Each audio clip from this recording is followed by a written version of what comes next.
జైపూర్ వేదికగా రాజస్థాన్ రాయల్స్ తో జరిగిన మ్యాచ్ లో సన్ రైజర్స్ హైదరాబాద్ 5 వికెట్ల తేడాతో సంచలన విజయం సాధించింది. రాజస్థాన్ యువ సంచలనం వైభవ్ సూర్యవంశీ కేవలం 36 బంతుల్లోనే సెంచరీ బాదడంతో ఆ జట్టు 228 పరుగులు కొండంత లక్ష్యాన్ని నిర్దేశించింది. అయితే ఈ భారీ ఛేదనలో SRH vice captain Ishan Kishan ఆకాశమే హద్దుగా చెలరేగిపోయాడు. కేవలం 31 బంతుల్లోనే 11 ఫోర్లు 3 సిక్సర్లతో 74 పరుగులు చేసి రాజస్థాన్ బౌలర్స్ ను ఉతికారేశాడు.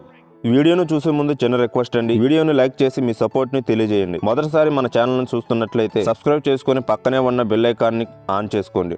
అతనికి తోడుగా అభిషేక్ శర్మ కూడా 29 బంతుల్లో 57 పరుగులు చేయడంతో హైదరాబాద్ 18.3 ఓవర్స్ లోనే విజయాన్ని అందుకుంది. ఇషాన్ కిషాన్ తన ఇన్నింగ్స్ లో జాఫ్రా ఆర్చర్ వంటి దిగ్గజ బౌలర్స్ ను సైతం చీల్చి చెండాడాడు. పవర్ ప్లేలోనే ఇషాన్ అభిషేక్ కలిసి స్కోర్ బోర్డును పరుగులు పెట్టించడంతో మ్యాచ్ పూర్తిగా హైదరాబాద్ వైపు తిరిగింది. అభిషేక్ శర్మ తనదైన శైలిలో సిక్సర్లతో అలరించగా ఇషాన్ గ్యాపులను వెతుకుతూ బౌండరీల వర్షం కురిపించాడు. వీరిద్దరు విడిపోయిన తర్వాత యాండ్రిచ్ క్లాసెన్ 29, నితీష్ కుమార్ రెడ్డి 36తో బాధ్యతయుతంగా ఆడి ఫినిషింగ్ టచ్ ఇచ్చారు. రాజస్థాన్ బౌలర్స్ లో జాఫ్రా ఆర్చర్ 2 వికెట్లు తీసినప్పటికీ పరుగులు నియంత్రించలేకపోయాడు. అంతకు ముందు రాజస్థాన్ ఇన్నింగ్స్ లో వైభవ్ సూర్యవంశీ కేవలం 15 బంతుల్లోనే హాఫ్ సెంచరీ పూర్తి చేసి చరిత్ర సృష్టించాడు. ధ్రువజురుల్ 51 కూడా మంచి మద్దతు ఇచ్చాడు. అయితే హైదరాబాద్ బౌలర్ ఇషాన్ మలింగ కీలక సమయాల్లో 2 వికెట్లు తీసి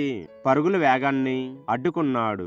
ఈ గెలుపుతో Sunrisers Hyderabad playoffs రేసులో మరింత ముందుకు దూసుకెళ్లింది. వరుసగా 4 విజయాలతో ఆరెంజ్ ఆర్మీ పాయింట్ల పట్టికలో అగ్రస్థానంలో నిలిచింది. Ishan Kishan player of the match award అందుకోగా జట్టు సమిష్టి కృషిని కెప్టెన్ ప్యాట్ కమిన్స్ అభినందించాడు.